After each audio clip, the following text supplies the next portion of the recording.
Good morning students, कैसे हैं आप लोग। बहुत बढ़िया होंगे, I hope so welcome to our physics class, जिसमें हम लेकर चल रहे हैं 11th का बेसिक मैथमेटिक्स। आज उसका लेक्चर नंबर 6 है, जिसमें हम लोग कैलकुलस को देखने वाले हैं। तो कैलकुलस के बारे में बहुत सी बुकों में बहुत सी राय अपनी अपनी अलग अलग है। किसी किताब में न्यूटन साहब का नाम मिलता है कि कैलकुलस जो है न्यूटन ने खोज किया है, न्यूटन ने इसको डिस्कवर किए हैं। और किसी किसी बुक में आपको लेबनीज नाम का मिल जाएगा नाम, साइंटिस्ट यह भी हैं। तो दोनों अपना अपना दावा करते हैं कि कैलकुलस के जो प्रयोग पहले जो है हमने किया है, और लेबनीज बोलते हैं कि ये काम हमने किया है। तो मुझे लगता है, जहाँ तक मुझे लगता है कि ये दोनों ही ने इंडिपेंडेंटली काम किया है। और होता है ऐसा, जैसे फैराडेज का लॉ ऑफ इंडक्शन जो है, उसमें जो हेनरी हैं वो अलग प्रयोग कर रहे थे और फैराडे अलग प्रयोग कर रहे थे, और दोनों एक ही प्रयोग कर रहे थे। तो उसमें दोनों का नाम आता है, फैराडे लॉ ऑफ इंडक्शन के नाम से जाना जाता है। लेकिन इंडक्टेंस का बात आता है तो हेनरी के नाम पे उसका यूनिट दिया गया है। तो ऐसा होता है। तो डेंसिटी या कह लीजिए मेजर क्वांटिटी जो है कहने वाले लोगों की, वो न्यूटन का ही नाम लेते हैं कि डिफरेंशिएशन या फिर इंटीग्रेशन कैलकुलस जो चीज़ है कैलकुलेशन, वो न्यूटन ने दी रखा है हम लोगों को। और इसमें बहुत से मिथ हैं, तो खैर हमें उनमें नहीं पढ़ना है, हमें अपने सिलेबस को लेकर चलना है और सीखना है इसका प्रयोग कैसे किया जाता है फिजिक्स में। फिजिक्स में इसका प्रयोग किए बिना आप किसी भी थ्योरी को बढ़िया से आप क्लियर नहीं कर पाइएगा। थ्योरी चीज़ें क्लास में समझ में आती है, बहुत से लोग बोलते हैं हम से, या अपने अपने टीचर से भी बोलता होगा लोग कि जो है सर आप जो भी पढ़ाते हैं समझ में आता है, बातें हमको क्लियर समझ में आती है, जैसा जैसे आपने कहा वैसा वैसा बिल्कुल हमको समझ में आ गया। लेकिन जैसे ही आप प्रॉब्लम देते हैं, हम सॉल्यूशन करने बैठते हैं, तो हमसे नहीं हो पाता है। तो नहीं होने का एक मुख्य कारण कैलकुलस है। आपको कैलकुलस समझ में नहीं आएगा तो कोई भी आपको प्रॉब्लम फेस करना पड़ेगा, ठीक है। तो उन सारी प्रॉब्लम्स को दूर करना चाहते हैं तो एक बात आप गांठ बांध के सुन लीजिए, 11th और 12th का फिजिक्स बढ़िया से पढ़ना चाहते हैं, कॉन्सेप्ट बिल्कुल दिमाग में समझते हुए पढ़ना चाहते हैं, तो कैलकुलस आपको आना चाहिए, ठीक है ना। यहाँ वो 9th क्लास का कौवा उड़ चिड़ई उड़ वाला सवाल नहीं होगा, पूरा टोटली कैलकुलस बेस्ड सवाल आता है और वो आपको आना चाहिए। बिना कैलकुलस के आप न्यूमेरिकल 11th 12th का नहीं बना पाइएगा। बिना कैलकुलस के समझे आप 12th का कोई भी डेरिवेशन नहीं कर पाइएगा। डेरिवेशन तो खैर 11th में भी होता है, लेकिन बोर्ड एग्जाम में आप 12th के लिए सोचते हैं कि हम 12th का तैयारी करेंगे, तो उसमें आपको बिना कैलकुलस का कोई भी डेरिवेशन नहीं होगा। इस बात को आप समझ लीजिए, डिफरेंशिएशन और इंटीग्रेशन दोनों का यूज आना ही आना है। तो एक बात समझ लीजिए, फिजिक्स को बढ़िया से समझना है तो कैलकुलस आपके हाथ में होना चाहिए। और कैलकुलस के जो है दो पार्ट में किया गया है, एक डिफरेंशिएशन होता है और दूसरा इंटीग्रेशन होता है। तो आज हम लोग डिफरेंशिएशन के ऊपर चर्चा करेंगे, और जो है इसके बाद जब हमारा डिफरेंशिएशन हो जाएगा तो नेक्स्ट लेक्चर या अगले उसके नेक्स्ट लेक्चर में इंटीग्रेशन का हम लोग चर्चा करेंगे। तो डिफरेंशिएशन क्या चीज होती है इसको हम लोग देखेंगे, किसको बोलते हैं डिफरेंशिएशन, इस चीज को देखेंगे, इसका अर्थ क्या होता है इसको चीज देखेंगे, और इसको कैसे रिप्रेजेंट किया जाता है, इन सारी बातों को आज हम लोग सीखेंगे, ठीक है। तो स्टार्ट किया जाए। So welcome to our physics class. चलिए जल्दी से स्टार्ट किया जाए। तो स्टार्ट किया जाए डिफरेंशिएशन। तो डिफरेंशिएशन स्टार्ट करने से पहले एक चीज आपको याद दिला दे, रेट ऑफ चेंज। क्या आपने पढ़ा है? रेट ऑफ चेंज, परिवर्तन का दर, बिल्कुल आपने पढ़ा है। जैसे यहां हम लोग y बराबर 2x + 3 लिखे हुए हैं, तो यहाँ y का जो वैल्यू है वह x पे डिपेंड करता है, आप बिल्कुल देख सकते हैं। इफ x बराबर 0 हो तो y का मान 3 आने वाला है।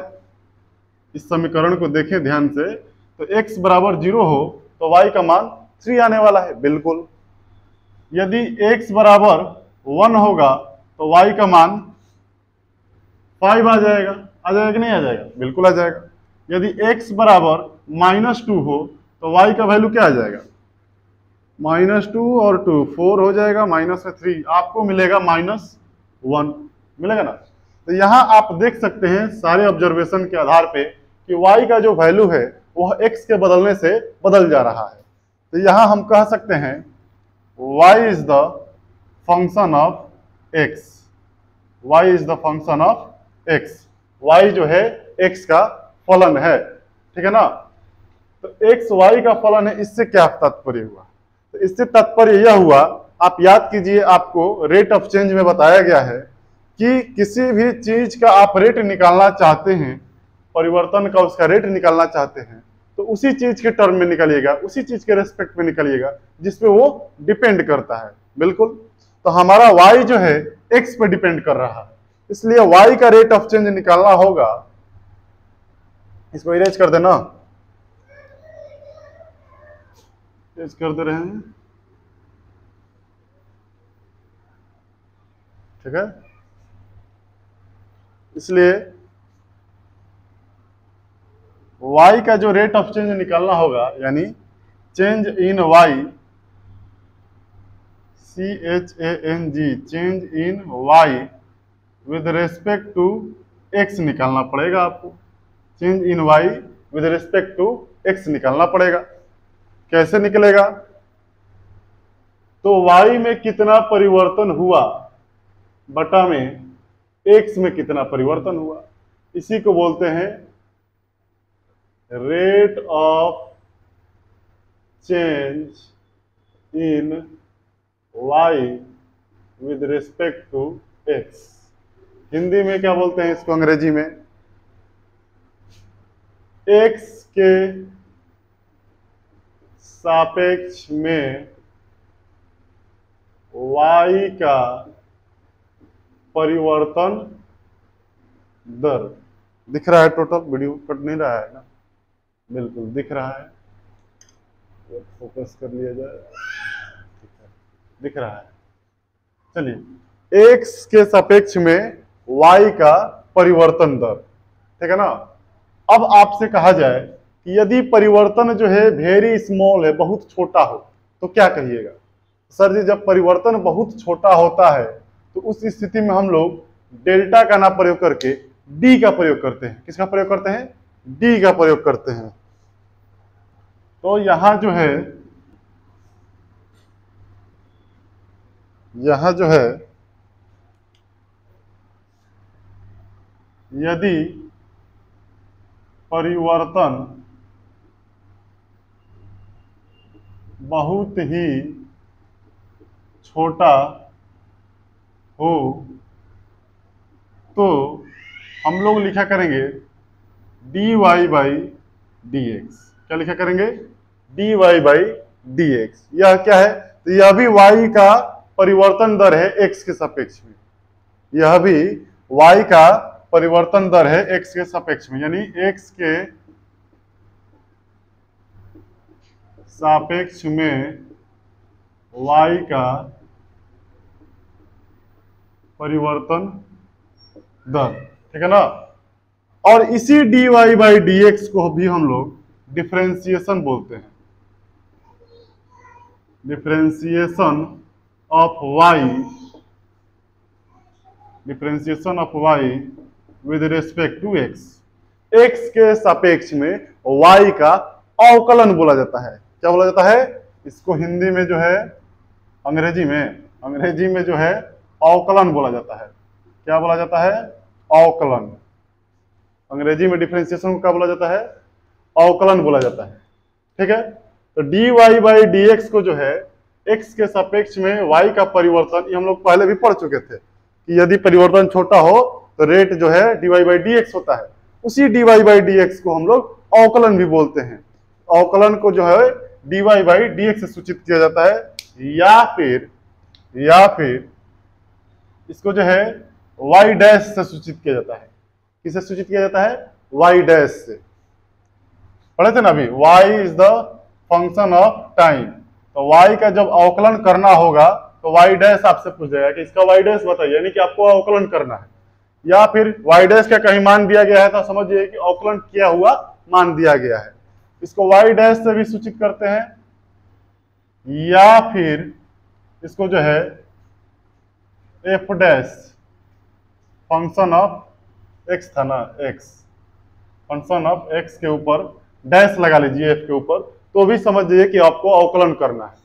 तो ये सब तरीका है इनको रिप्रेजेंट करने के लिए अवकलन को। या तो dy बाई डी एक्स लिखिए, या फिर y डैश लिख लीजिए, या फिर एफ डैश एक्स लिखा हो तो भी समझ जाइए कि बात यहाँ अवकलन की हो रही है। ओके, आ रही है बात समझ में?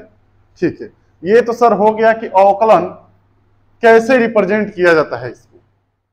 बात आप बताइए कि इसका प्रयोग कहाँ कहाँ होता है और इसको हम लोग सीखेंगे कैसे, कैसे हम लोग प्रयोग करेंगे, इसका एप्लीकेशन कैसे करेंगे, इस बात को फोकस किया जाए।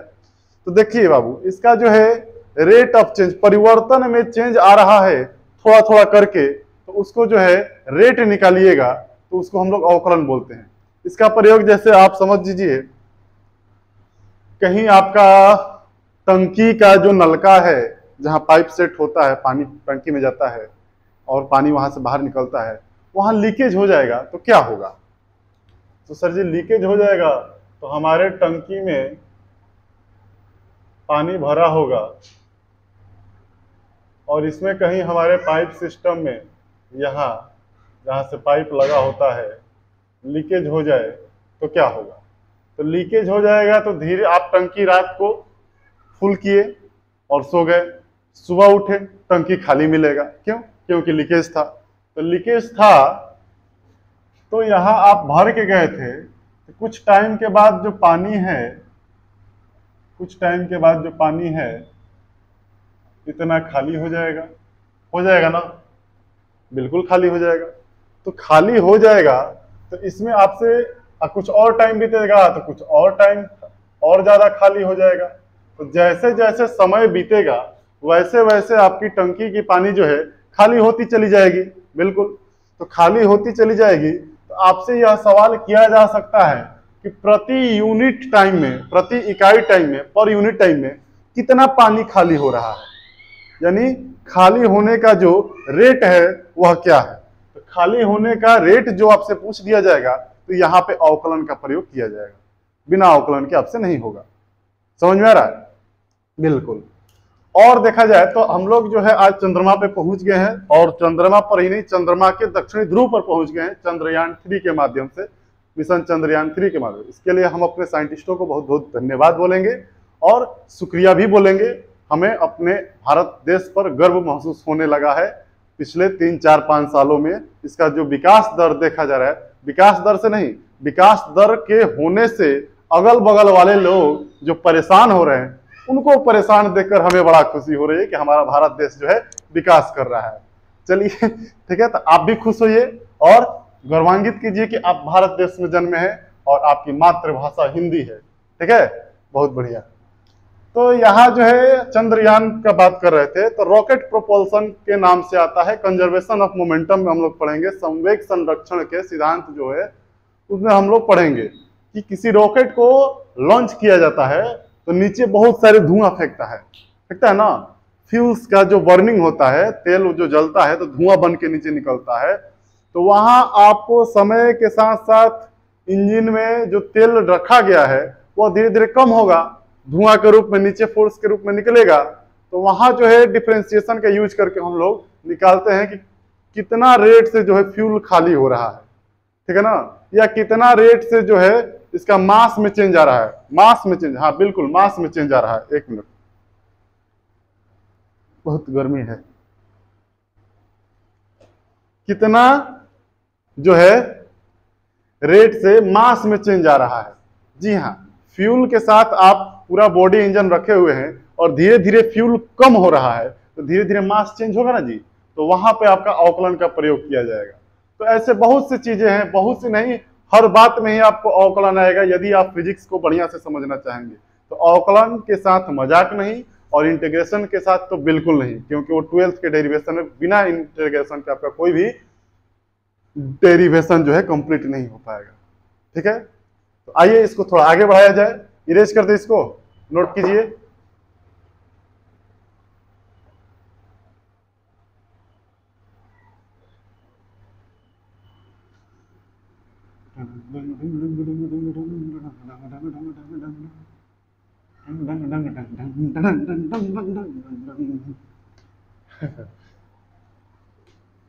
लिखना बड़ा आसान है, मिटाना बड़ा मुश्किल।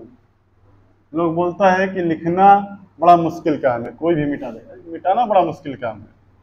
कोई कोई चीज ऐसी लिख दिया जाता है जिसको मिटाना यानी उस बात को काटना बड़ा ही मुश्किल काम होता है, ठीक है ना। तो उसी प्रकार से हमारे यहाँ भी मिटाना बड़ा मुश्किल काम है, लिखना उससे भी कई गुना ज्यादा मुश्किल काम है। चलिए, तो जो है कैलकुलस क्या होता है, तो जो रेट निकालते हैं, दर निकालते हैं हम लोग, उसी को कैलकुलस बोला जाता है, ठीक है ना। कैलकुलस बोल रहे हैं, अवकलन बोला जाता है। और इसका रिप्रेजेंटेशन हम लोग देख लीजिए कि dy बाई डी एक्स से कीजिए, dy बाई डी एक्स से कीजिए। dy बाई डी एक्स ही नहीं, यदि आपका वैल्यू कुछ और हो सकता है, b बराबर ax प्लस 3 होता, तो आप db बाई da भी लिख सकते हैं।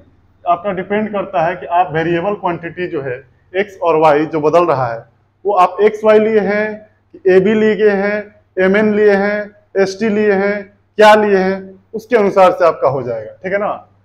इसको हम लोग वाई डैश से भी और एफ डैश से भी सूचित करते हैं। ये जो है इसका रिप्रेजेंटेशन हो गया। चलिए, अब इसमें आपको क्या सीखना है, तो आपको फिजिक्स में जो है डिफरेंशिएशन करने आना चाहिए। इसका जो है मैथमेटिकल जो है आपको सॉल्व करने आना चाहिए, ठीक है। कैसे होगा, इसके लिए कुछ बेसिक रूल्स है जो आपको बिल्कुल लर्न बाय हार्ट बोला जाता है ना, याद होना चाहिए, ठीक है। कैसे आता है एक दो सिखाया जाएगा, बाकी जो है आपको पता है रिवीजन क्लास है, तो डायरेक्ट फॉर्मूला आपको दिया जाएगा। कोशिश करेंगे जहां तक हो डिराइव कर ही दे, तो आपको वो चीजें अभी के अभी याद होना चाहिए, ठीक है ना। आप जब इस वीडियो लेक्चर को देखिएगा, सारे फॉर्मूला आपके पास आ जाएंगे, आप सारे के सारे फॉर्मूला नोट करेंगे, आप तुरंत बैठ के याद करेंगे, उसके बाद ही आगे जाएंगे। इसको छोड़ना मतलब आप प्रॉब्लम कर रहे हैं, आप पाप कर रहे हैं, समझे ना, अपने आप के साथ घात कर रहे हैं। नहीं समझ में आएगा आपको फिजिक्स यदि सारे फॉर्मूला आपको डिफरेंशिएशन का याद नहीं होता है, तो बिल्कुल ही आपको दिक्कत होने वाला है, ठीक है ना। तो सम बेसिक फॉर्मूला आपको जो है सिखाया जाएगा, ठीक है। तो पहला फॉर्मूला आप हमारे तरफ से ले लीजिए, पहला फॉर्मूला ले लीजिए।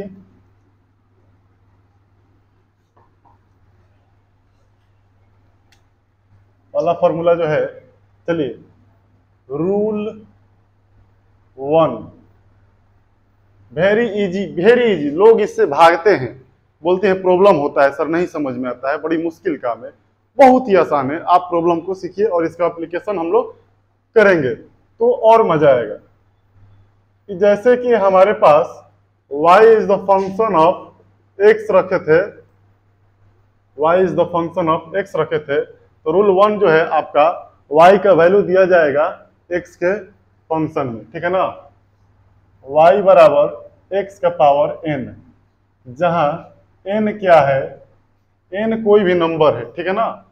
माइनस में भी हो सकता है, प्लस में भी हो सकता है, फ्रैक्शन में भी हो सकता है, पॉइंट में भी हो सकता है, जैसे मन वैसे आप रख सकते हैं।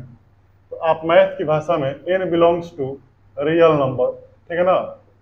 1 2 3 4 5 -1 -3 -8 1/2 कुछ भी हो सकता है। तो यदि ऐसा दिया हो और आपसे पूछा जाए कि y का अवकलन क्या होगा, y डैश बताइए, यानी कि dy बाई dx बताइए कि क्या होगा। बिल्कुल आसान आपके सामने आ रहा है, पहला नियम का पहला सॉल्यूशन, तो ध्यान लगा के देखिए, ठीक है ना। तो dy बराबर dx बराबर आपको मिलेगा d का d, y की जगह पे y का वैल्यू क्या है, x का पावर n अपॉन dx। देखिए यहाँ x और यहाँ भी x, ठीक है ना, फंक्शन में होना चाहिए, ठीक है ना। x नीचे है तो ऊपर भी x होना चाहिए, t नीचे है तो ऊपर भी t होना चाहिए। नहीं होता है तो उसका भी अलग उपाय है, लेकिन होना चाहिए, ठीक है ना। तो नियमतः जो है, नियम कहता है इसका कि जो भी पावर है, कांस्टेंट है, उसको सामने लाके मल्टीप्लाई कर दीजिए, यानी n को x में मल्टीप्लाई कर दीजिए और n में से 1 को सब्ट्रैक्ट कर लीजिए, तो आपको मिलेगा nx n - 1। ये आपका सॉल्यूशन है। और जैसे ही आप पावर सामने ला के मल्टीप्लाई कर लेते हैं और पावर में से एक घटा लेते हैं, ये काम कर लेते हैं, तो नीचे से dx गायब हो जाता है, उसको लेके नहीं चलना है, dx नीचे से गायब हो जाता है, एक्स के सापेक्ष में डिफरेंशिएशन जो है आपका हो गया। एग्जाम्पल से समझा जाए, बिल्कुल एग्जाम्पल, इफ y बराबर x का पावर 3 है तो dy बाई dx क्या होगा। बिल्कुल बढ़िया। तो देखिए dy बाई dx निकालना है आपको, तो आप कीजिए d और y के जगह पे x क्यूब बाई dx। तो नियम कहता है पावर को लाके सामने x में गुना कीजिए, तो 3 इंटू एक्स हो जाएगा और पावर में से 1 घटा दीजिए, तो आपका आंसर आएगा 3x स्क्वायर। बिल्कुल इजी सवाल, वेरी इजी, इससे आसान कुछ है ही नहीं। ठीक है, समझ में आया? तो समझ में आया तो नोट कीजिए, और 2 सवाल और आपको दे रहे हैं, उसको जरा सॉल्व करके दिखाइएगा। मिटा दें? तो साथ ही साथ जो है पेन पेपर लेके बैठे रहिए और सीखते रहिए सवाल कैसे सॉल्व किया जाता है। जब तक सीखिए, देखने से लगता है हाँ सीख गए, लेकिन उसको लिखने से ज्यादा दिन तक याद रहता है। तो जो भी आप याद कीजिए उसको लिखा कीजिए। लिख लेने से आयुर्वेदिक तरीका है, बचपन से पुराने हम लोग के गुरुजी भी यही सब बताते थे कि जो भी याद किए उसको लिखिए। ठीक है ना, अपने मन से बिना बुक कॉपी की सहायता से उसको लिखिए। लिखने से क्या होता है कि आपका एक तो लिखने की प्रैक्टिस बनी रहती है, राइटिंग में सुधार आता है, साथ ही जो भी आपको याद नहीं आ रहा है वो छूटेगा, और जब आप नोट्स देखिएगा कि यहाँ क्या था तो वो आपको याद हो जाएगा। अब फिर दोबारा जब लिखने बैठिएगा ना तो वो टर्म आपको बार बार याद आते रहेगा कि ये छूटा था, ये छूटा था, वो तो नहीं छूटेगा, अब बाकी आपको याद था ही। तो लिखने से ये फायदा होता है, लिखा कीजिए। चलिए कुछ क्वेश्चंस दे रहे हैं आपके लिए। पहला इजी सवाल, y बराबर x का पावर 7। y क्वेश्चन क्या है, फाइंड dy बाई dx। ठीक है ना, dy बाई dx बताना है। पहला सवाल y बराबर x का पावर 7, दूसरा सवाल y बराबर x का पावर -7, तीसरा सवाल y बराबर x का पावर 3/2, और चौथा सवाल y बराबर √x। इसमें तो पावर है नहीं, पावर है इसमें छुपा हुआ है, आप सॉल्व कीजिए इसको। टिक टिक टिक टिक टिक टिक।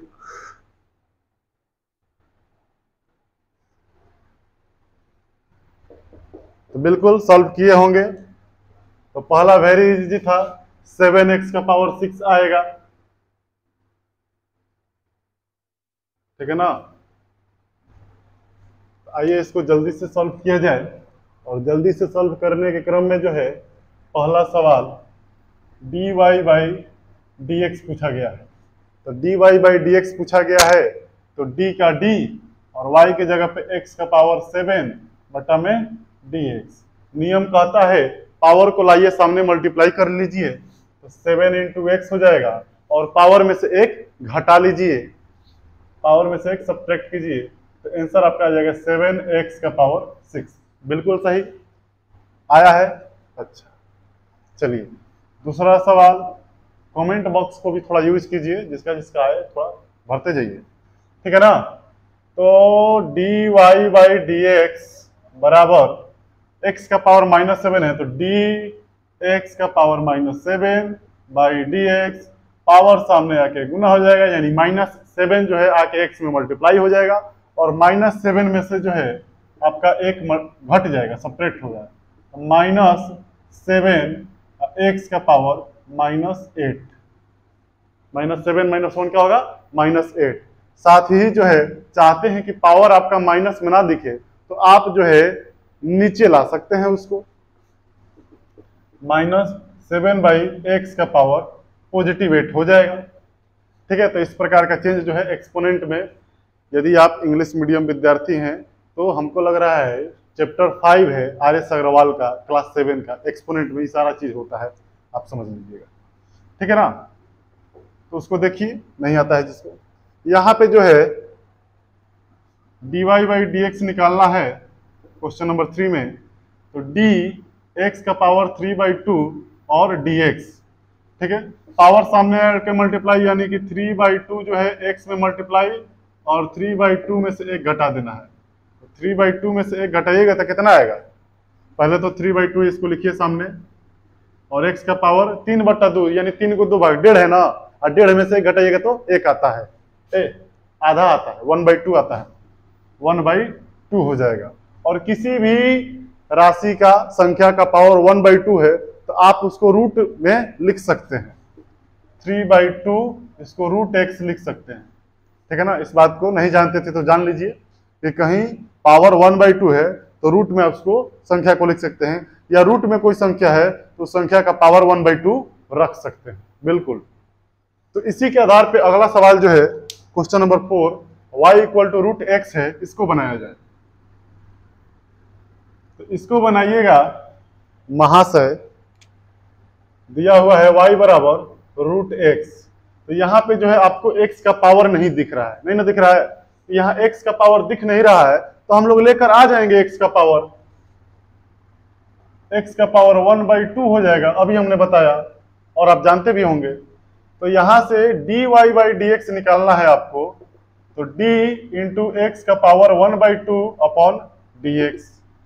तो 1/2 जो है सामने मल्टीप्लाई, और x का पावर 1/2 में से 1 माइनस कीजिए तो 1/2, और x का पावर हो जाएगा आधा में से 1 जाएगा माइनस आधा, तो माइनस आधा को जो है आप 1/2 x को नीचे ले लीजिए, पावर प्लस हो जाएगा, x का पावर 1/2। इसको जो है और कर सकते हैं 1/2, और x का पावर 1/2 है तो आप इसको √x लिख सकते हैं। क्या लिख सकते हैं? √x। तो √x का जो डिफरेंशिएशन होता है 1/2 √x होता है। इस बात को जो है याद कर लीजिए, या फिर कॉन्सेप्ट समझिए, कुछ याद करने को नहीं पड़ेगा आपको, हाँ, लेकिन जो फॉर्मूला आ रहा है उस फॉर्मूला को आपको याद रखना बहुत अति आवश्यक है, ठीक है ना। तो इसको नोट किया जाए और आपको कुछ होमवर्क दे देना। देखते हैं होमवर्क बना के कौन कमेंट में लिखता है या व्हाट्सएप पे कौन देता है हमको। HW में सवाल एक ही देंगे, y बराबर 1/x³, इसका जो है आपको y' निकालना है, यानी कि dy/dx अवकलन ज्ञात करना है। तो आप इसको होमवर्क में करके आपको जो है आप व्हाट्सएप पे दीजिए या फिर कमेंट बॉक्स में इसका आंसर को चिपका दीजिए, ठीक है। तो वेल, बहुत बढ़िया है। फिर अगला लेक्चर में जो है इसको आगे बढ़ाया जाएगा, और भी इसमें 7, 8, 9, 10 रूल हैं और कुछ सब्स्टिट्यूशन भी हैं। तो इन सबको जो है नेक्स्ट लेक्चर में कोशिश किया जाएगा कि बारीकी से ढंग से देखा जाएगा। तब तक के लिए धन्यवाद। All the very best. Thank you.